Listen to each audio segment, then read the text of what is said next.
প্ৰতিদ্বন্দ্বী আজিৰ দিনত কৰিবলৈ কোনো প্ৰাৰ্থীয়ে আমাৰ লগত নোৱাৰে। আপোনালোকে সেই বাইদেউসকলক সোধক, গাঁৱৰ কথা, প্ৰত্যেক এলেকাৰ কথা বাইদেউসকলে ক'ব, কাৰণ তেখেতসকলে গাঁৱে গাঁৱে যায়, ঘৰে ঘৰে সোমাই পেলাই সকলৰ লগত কথা পাতিছে। আপুনি কৈছে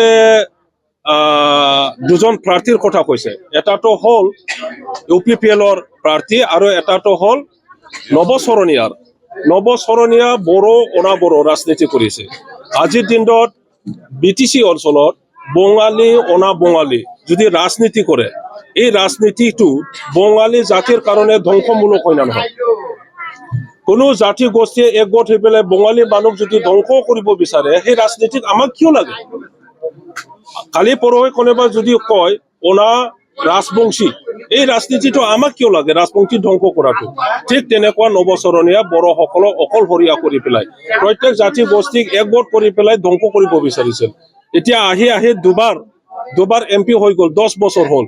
প্ৰতিশ্ৰুতি দিছিল যে বঙালীসকলক যি ভোটাৰ কৰাটো আমি বন্ধ কৰিম, মই বন্ধ কৰিম, যে ৰাজবংশী আদিবাসীসকলক ST ট্ৰাইবেল ষ্টেটাছ দিম, মুছলিমসকলক দি ভোটাৰটো মই শেষ কৰি দিম, ইত্যাদি বহুত প্ৰতিশ্ৰুতি দিছিল। যে BTCক বহুত ডেভেলপ কৰিব বুলি কৈছিল। 10 বছৰৰ কোনে কি দেখিলে? ইয়াত MP যি পইচা পায়, সেই MP ফাণ্ডৰ এটাও কাম আমি দেখিবলৈ পোৱা নাই। ৰাজবংশী সমস্যা হৈ আছে, আদিবাসীৰ সমস্যা এনে আছে, বঙালীসকলৰ মুছলিমসকলৰ সমস্যা এনে আছে, নেপালীসকলৰ সমস্যা এনে আছে। তেখেতৰ 10 বছৰীয়া MP কালত তেখেতৰ দ্বাৰা কোনো এটা দলং, এটা ৰাস্তা, স্কুল, হস্পিটাল বনোৱা আমি দেখিবলৈ নাপালো। গতিকে কোনেও আজি বড়ো অনাবড়ো ৰাজনীতি নকৰে। আৰু UPPL আৰু অনাবড়ো, কিন্তু অনাবড়ো কেণ্ডিডেট দিব বুলিহে এতিয়া কৈছে, মিত্ৰতাৰ পৰা আঁতৰি গৈছে। এতিয়া অকল দুটা পাৰ্টি আছে, UPPLকতো কোনেও ভোট নিদিয়ে। বড়োৰ ভোট লৈছিলে আগত অলপ 50% মান, এইবাৰ 75%তকৈ বেছি বড়োৱে নাংগলৰ ভোট দিব, UPPLক ভোট নিদিয়ে। আৰু কোনো জাতি গোষ্ঠীয়ে UPPLক নিদিয়ে। আপোনালোকে দিব নেকি বাইদেউ? নিদিয়ে। ৰাজবংশীয়ে ভোট নিদিয়ে, বঙালীয়ে ভোট নিদিয়ে, মুছলিমে ভোট নিদিয়ে, নেপালীয়ে ভোট নিদিয়ে, অসমীয়াই ভোট নিদিয়ে, কোনে ভোট দিব? UPPLক কোনেও নিদিয়ে। গতিকে BPF দলৰ জিকাটো মানে 100%তকৈ আৰু কিবা শতাংশ যদি থাকে, 100% আৰু 100%তকৈ বেছি যদি থাকে। বিগত 17 বছৰৰ BPFৰ কাৰ্যকালত এটা অশান্তিৰ পৰিৱেশ আছিল, এতিয়া UPPL শাসন কৰা লোৱাৰ পিছত এটা শান্তি আহিছে, এই বিষয়ে আপুনি কি? চাওক, আমি সকলোৱে ভুক্তভোগী।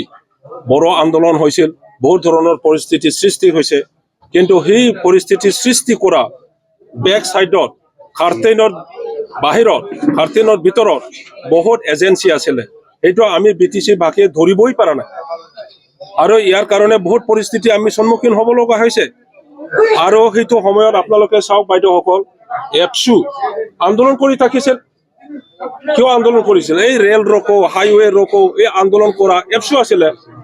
আমাৰ BPF দলৰ যি চৰকাৰ, হাগ্ৰামাৰ যি চৰকাৰ, সেইটো পতন কৰিবৰ কাৰণে আন্দোলন কৰি থাকিছিল।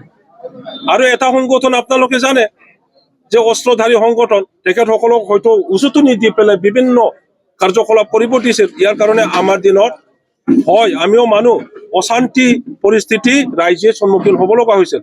আজি তেখেতসকলৰ শাসনৰ দিন, গণ্ডগোল কৰা বেয়া পৰিস্থিতি কৰা মানুহবিলাকে আজি চৰকাৰ গঠন কৰিছে, শাসন কৰি আছে। আমি BPF দলৰ যিমান ৰাজবংশী, বঙালী, মুছলিম, বড়ো যিমান আছে, কোনেও অশান্তি পৰিস্থিতি নিবিচাৰে। তেখেতসকলৰ দিনত আমি কোনো আন্দোলন কৰা নাই, কোনো বেয়া পৰিস্থিতি কৰা নাই। ইয়াৰ কাৰণে আজি শান্তি আছে, আৰু সেই শান্তিটো হ'বই লাগিব। শান্তি নহ'লে উন্নতি কাম নহয়। তেখেতসকলে শান্তিৰ কথা কৈ আছে, আমাৰ অৱদান আছে ইয়াত, কিন্তু উন্নয়নৰ কথা কিয় নকয়? আমি সেই স্কুল এটা বনাইছো, LP স্কুল, কিয় নকয়? আমি এই এটা ৰাস্তা বনাইছো, কিয় ক'ব নোৱাৰে? আমি সেই দালাং এটা বনাইছো, কিয় ক'ব নোৱাৰে? এই হস্পিটাল এটা বনাইছো, আমি কিয় ক'ব নোৱাৰে? কি উন্নয়নমূলক কাম কৰিছে? উন্নয়নৰ কথা কওক না। ৰাইজে আজি উন্নয়নৰ কথাহে বিচাৰিছে। আমি ইঞ্জিনিয়াৰিং কলেজ বনাইছো, CIT বনাইছো, মেডিকেল কলেজ বনাইছো, নাৰ্ছিং কলেজ বনাইছো, ইউনিভাৰ্চিটি বনাইছো। তেখেতসকলে এটা ইঞ্জিনিয়াৰিং কলেজ বনাই দিয়ক না। এগ্ৰিকালচাৰ কলেজ লাগে আমাৰ BTCত, কিয় বনোৱা নাই?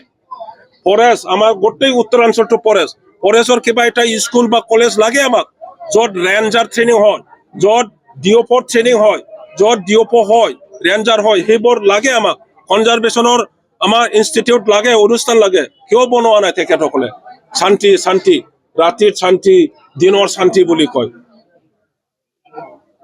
এইটো কথাটো আজি সকলো এইবোৰ কথা কিয় হৈছে আজি মহিলাসকলৰ হাতত ল'ব বিচাৰিছে যে সেল্ফ হেল্প গ্ৰুপ আমি পইচা দিম অৰুণোদয় দিম অমুক দিম থমুক দিম লক্ষপতি বাইদেউ নাকি বুলি কয় লক্ষপতি বাইদেউ হাৰে কোন বাইদেউ আজি লক্ষপতি হৈ আছে হা আমাৰ অঞ্চলৰ কোনো লক্ষপতি 10,000 দি পেলাই লক্ষপতি বনাব বিচাৰিছে আমাৰ বাইদেউসকলক আৰু চেকটো বোলে ভুৱা বেংকত গ'লে বোলে চেকৰ পইচা নাই বুলি কয় বেংকৰ মেনেজাৰ বিলাকে সেইটো কি কয় যেতিয়া সুধে ইউপিএফএলৰ নেতাসকলক কয় বোলে ইলেকশ্যনৰ পিছত পাব বাইদেউ ধৈৰ্য ধৰক আৰে এইবোৰ পচা আম তেখেতসকলে বেছি বেছি খাইছে এইবাৰ আৰু পচা আম আমাৰ বাইদেউসকলে আমাৰ ৰাইজে নিকিনে এইটো মনত ৰাখক তেখেতসকলে হাৰি যাব ইয়াৰ কাৰণে আকৌ মহিলাসকলক বুৱা প্ৰতিশ্ৰুতি দিব বিচাৰিছিল আগৰ চাকৰি দিব বুলি কৈছিল ঘৰে ঘৰে এতিয়ালৈকে এটাও চাকৰি দিব পৰা নাই আৰু সেল্ফ হেল্প গ্ৰুপক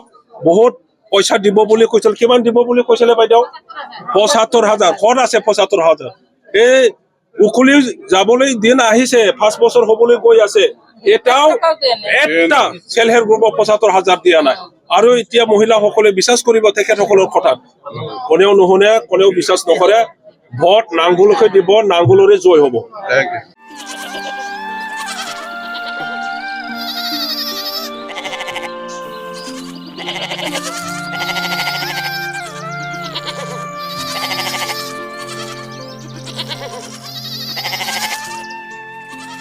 কি হে বকুল মোক চোক উফন্দা আহিছা যে